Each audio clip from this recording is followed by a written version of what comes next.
परिचय। माँ, उस विशाल पहिए को देखो, वह गतिशील है। हाँ, वो विशाल पहिया गतिमान है। गति क्या होती है माँ? गति भौतिक विज्ञान का एक महत्वपूर्ण अध्याय है। इस संसार में हर चीज गतिशील है। वो कैसे? हालांकि वो बहुत कम और बहुत धीरे धीरे गतिमान हो सकती है, लेकिन हर चीज गतिशील होती है। लेकिन मैं तो गतिशील नहीं हूँ। यद्यपि तुम खड़े हुए प्रतीत होते हो, लेकिन पृथ्वी सूर्य के चारों तरफ घूम रही है और सूर्य हमारी आकाशगंगा के चारों तरफ घूम रहा है। गति कभी नहीं रुकती। माँ, मैं गति के बारे में और अधिक जानना चाहता हूँ। कृपया मुझे बताओ। ठीक है, चलो पहले घर चलते हैं, फिर मैं तुम्हें गति के बारे में बताऊंगी। उद्देश्य। इस पाठ के अंत में आप निम्न करने में सक्षम हो जाएंगे: गति को परिभाषित करना, सरल रेखीय गति का वर्णन करना, एक समान गति तथा असमान गति को समझना, चाल की गणना करना, वेग को परिभाषित तथा गणना करना, त्वरण को परिभाषित करना, गति के ग्राफीय प्रदर्शन को समझना, एक समान वृत्तीय गति का वर्णन करना। गति को समझना। गति दर्शक की स्थिति पर निर्भर करती है। उदाहरण के लिए हम देख सकते हैं कि एक वाहन धरातल के सापेक्ष गति में है। विभिन्न दर्शक किसी वस्तु की गति को अपने अनुसार देख पाते हैं। या फिर हम कह सकते हैं, अगर कोई वस्तु गतिमान है तो उसकी स्थिति दर्शक के सापेक्ष परिवर्तित होती है। एक घूमती कुर्सी, एक झूला, एक उछलती गेंद गतिशील वस्तुओं के उदाहरण हैं। पृथ्वी का सूर्य के चारों तरफ अपनी कक्षा में घूमना भी गति कहलाता है।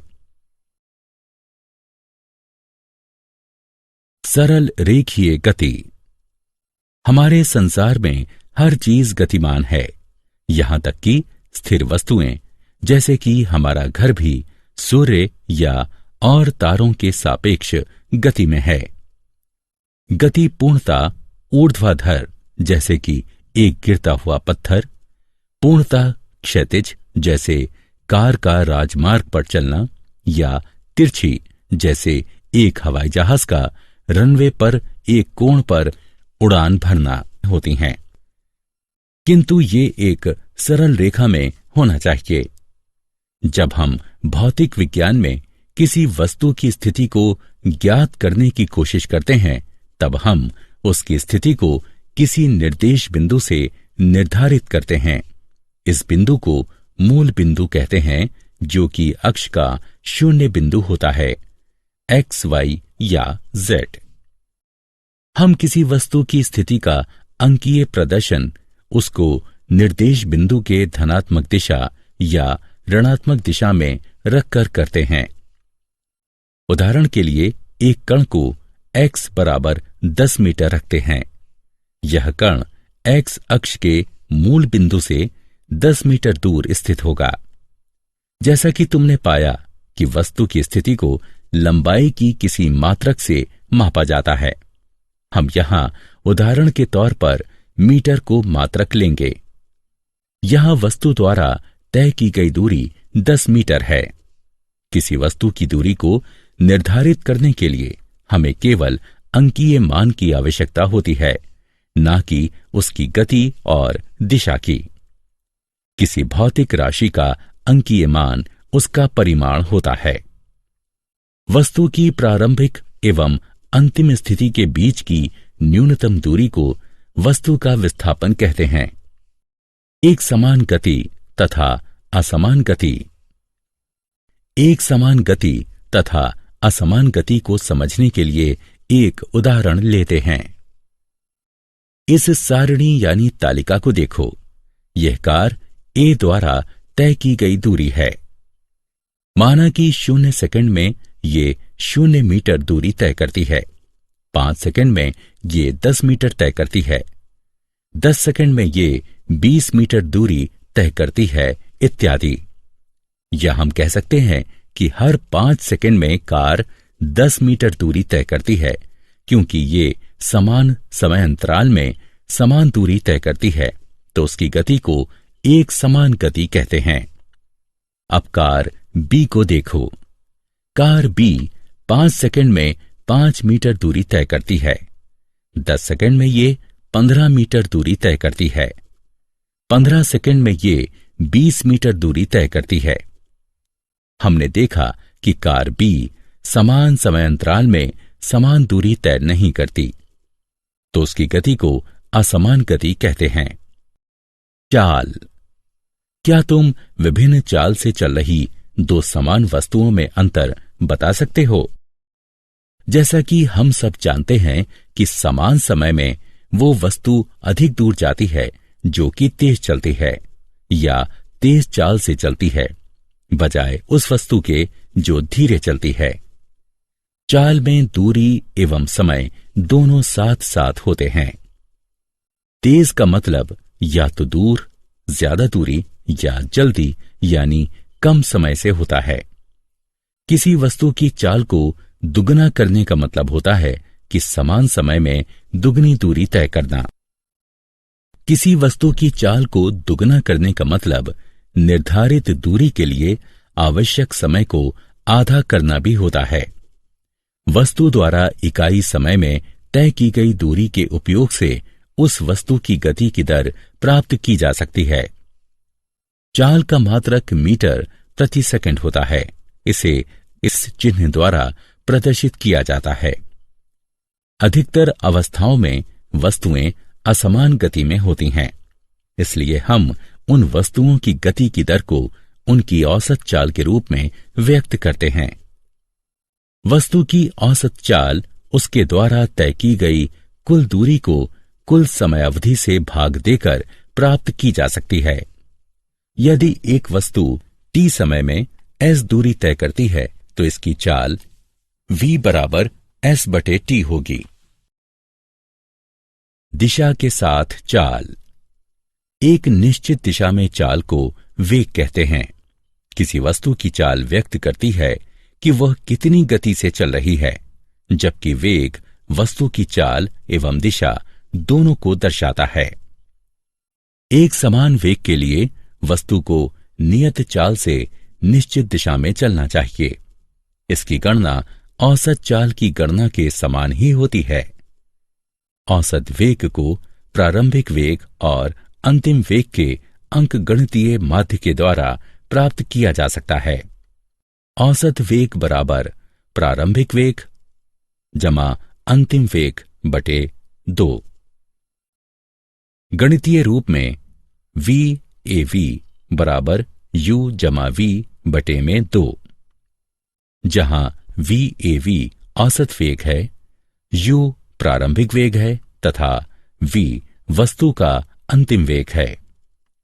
चाल तथा वेग दोनों का मात्रक समान अर्थात मीटर प्रति सेकंड होता है। वेग में परिवर्तन की दर। वस्तु के प्रति इकाई समय में वेग परिवर्तन की माप को त्वरण कहते हैं। एक दिशा में त्वरण वस्तु की गति के बढ़ने या घटने का माप है। त्वरण वेग के परिमाण एवं दिशा में परिवर्तन की दर को व्यक्त करता है। त्वरण का मात्रक मीटर प्रति वर्ग सेकंड है। वस्तु के प्रति इकाई समय में वेग परिवर्तन की माप है, अर्थात त्वरण समय अवधि में वेग परिवर्तन के बराबर होता है।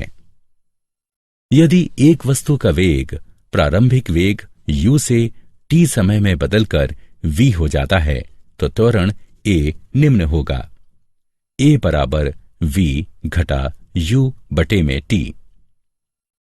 एक समान या नियत परिमाण वाले त्वरण एक प्रकार की गति होती है जिसमें इसका वेग समान समय अंतराल में समान रूप से बदलता है। दूसरी ओर यदि एक वस्तु का वेग असमान रूप से बदलता है तो वो असमान त्वरण से चलती है। उदाहरण, चलो एक रेसिंग कार का उदाहरण लेते हैं। यह प्रारंभ से अंतिम तक 10 मिनट या 0.17 घंटे में 23 किलोमीटर दूरी तय करती है।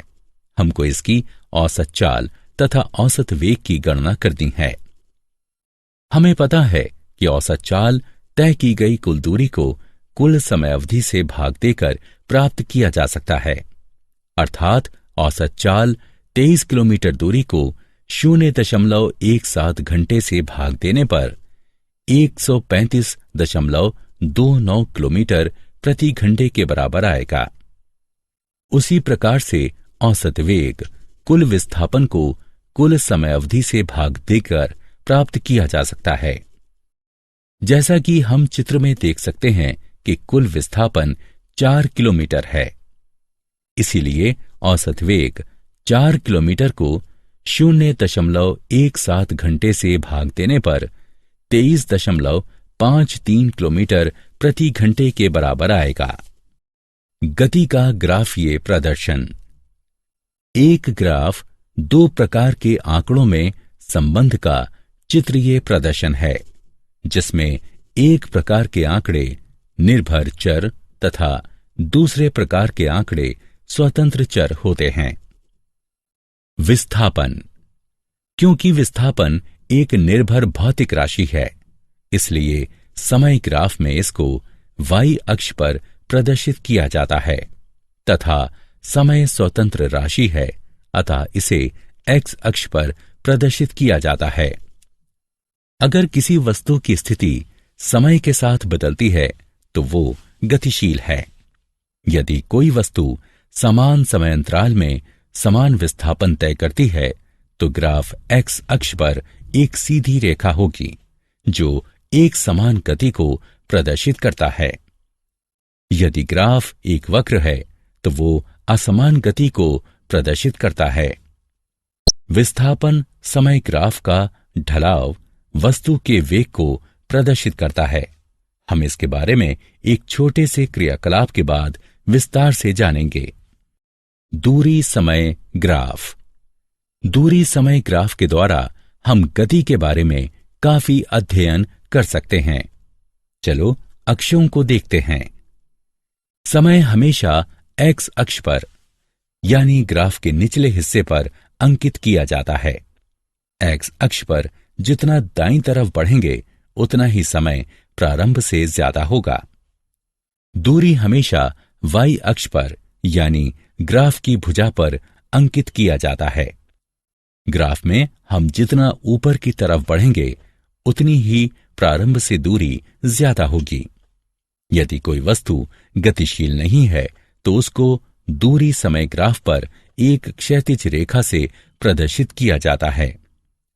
हम देख सकते हैं कि अगर समय ग्राफ में दाईं तरफ बढ़ रहा है लेकिन दूरी में कोई परिवर्तन नहीं हो रहा है तो वो गतिशील नहीं है।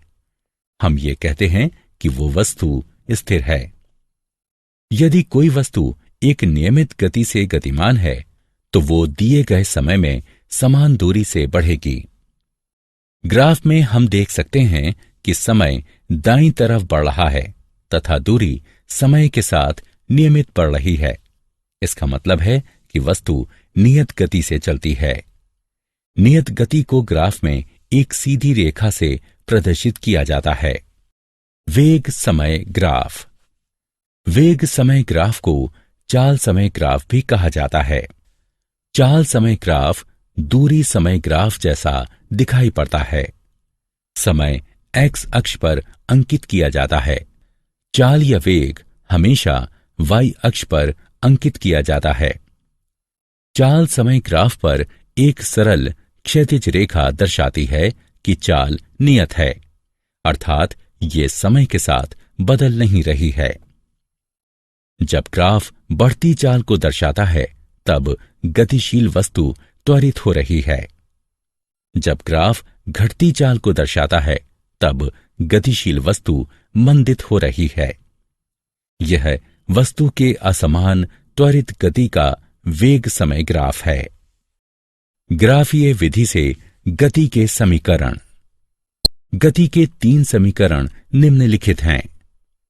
v बराबर u जमा at, s बराबर ut जमा 1/2 at वर्ग, 2as बराबर v का वर्ग घटा u का वर्ग, जहां u वस्तु का प्रारंभिक वेग है जो कि t समय के लिए एक समान त्वरण a से चलती है।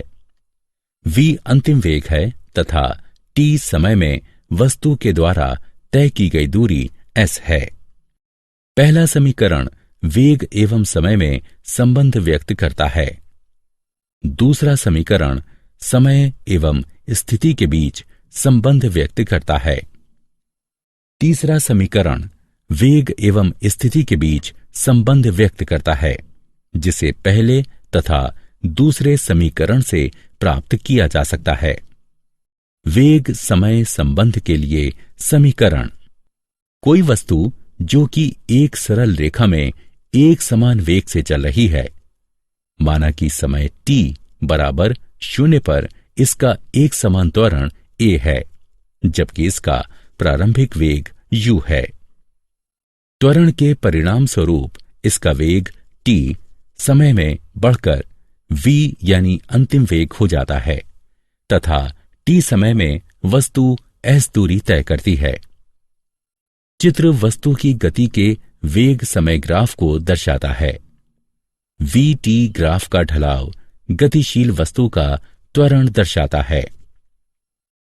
अतः त्वरण बराबर ढलाव बराबर ab बराबर bc बटे ac बराबर v घटा u बटे t घटा o, अथवा a बराबर v घटा u बटे t, v घटा u बराबर at, v बराबर u जमा at, जो कि गति का पहला समीकरण है। समय स्थिति संबंध के लिए समीकरण। माना कि कोई वस्तु t समय में a त्वरण से s दूरी तय करती है। वस्तु के द्वारा तय की गई दूरी वेग समय ग्राफ में घिरे क्षेत्र द्वारा प्राप्त की जाती है। अतः तय की गई दूरी s बराबर समलंब ABDO का क्षेत्रफल बराबर आयत ACDO का क्षेत्रफल जमा DABC का क्षेत्रफल बराबर OD गुणा OA जमा 1/2 BC गुणा AC बराबर T गुणा U जमा 1/2 V घटा U गुणा T। हल करने पर हमें प्राप्त होगा बराबर UT जमा 1/2 V घटा U गुणा T। गति के पहले समीकरण से हम जानते हैं कि V घटा U बराबर AT है, या हम लिख सकते हैं कि V बराबर U जमा AT। अतः S बराबर UT जमा 1/2 AT गुणा T। S बराबर UT जमा 1/2 AT वर्ग। यह गति का दूसरा समीकरण है। वेग स्थिति संबंध के लिए समीकरण। गति का तीसरा समीकरण इन पहले दो समीकरणों से प्राप्त करेंगे। वेग समय ग्राफ से तय की गई दूरी s बराबर समलंब OABD का क्षेत्रफल बराबर 1/2 B1 जमा B2 गुणा h बराबर 1/2 OA जमा BD गुणा AC। OA बराबर U, BD बराबर V और AC बराबर T रखने पर हम पाते हैं S बराबर 1/2 U जमा V गुणा T। समीकरण 1। लेकिन जैसा कि हम जानते हैं कि A बराबर V जमा U बटे T, अर्थात T बराबर V घटा U बटे A। T का दिया हुआ मान दिए गए समीकरण 1 में रखने पर हम पाते हैं V वर्ग माइनस U वर्ग बराबर 2AS, 2AS बराबर V जमा U, V घटा U। सूत्र a वर्ग घटा b वर्ग बराबर a जमा b, a घटा b का उपयोग करके हम पाते हैं v जमा u, v घटा u बराबर 2as। v वर्ग घटा u वर्ग बराबर 2as। यह गति का तीसरा समीकरण है। एक समान वृत्तीय गति। किसी वस्तु का एक वृत्तीय पथ पर एक समान चाल से घूमने को एक समान वृत्तीय गति कहते हैं। वस्तु की घूर्णन अक्ष से दूरी हमेशा एक समान रहती है। जब कोई वस्तु एक वृत्त में घूमती है तो उसकी दिशा निरंतर बदलती रहती है। हिंडोला एक समान वृत्तीय गति का एक उदाहरण है। उपग्रह जैसे कि कृत्रिम उपग्रह या चंद्रमा जो पृथ्वी की कक्षा में घूम रहे हैं, उनकी गति एक समान वृत्तीय गति जैसी है। ग्रह जो सूर्य की कक्षा में घूम रहे हैं, उनकी गति एक समान वृत्तीय गति जैसी है। मूल्यांकन। आइए आगे बढ़ने से पहले देखते हैं कि तुमने कितना सीखा। सही विकल्प चुनें। क्या आप जानते हैं सर आइजैक न्यूटन सदी के सबसे प्रभावी वैज्ञानिकों में से एक हैं। उन्होंने बहुत सारे सिद्धांत दिए हैं तथा बहुत सारे क्षेत्रों जैसे कि भौतिकी, गणित तथा दर्शन में महत्वपूर्ण योगदान दिया है। इंग्लैंड में पैदा हुए सर आइजैक न्यूटन बहुत प्रभावी भौतिक शास्त्री, गणितज्ञ, दार्शनिक, रसायनविद तथा ब्रह्मज्ञानी थे। न्यूटन की गति के 3 नियम वस्तु की गति पर लगने वाले बल से संबंधित हैं। जॉन्स केपलर ने खगोल के क्षेत्र में अपने अद्भुत कार्य से 17वीं सदी में विज्ञान में क्रांति लाने में योगदान दिया। सारांश। आइए हमने जो कुछ सीखा है उसे संक्षेप में दोहराएं। स्थिति में परिवर्तन एक गति है। इसकी व्याख्या तय की गई दूरी या विस्थापन के रूप में की जा सकती है। एक वस्तु की गति का समान या असमान होना उस वस्तु के वेग पर निर्भर करता है जो कि नियत है या बदल रहा है।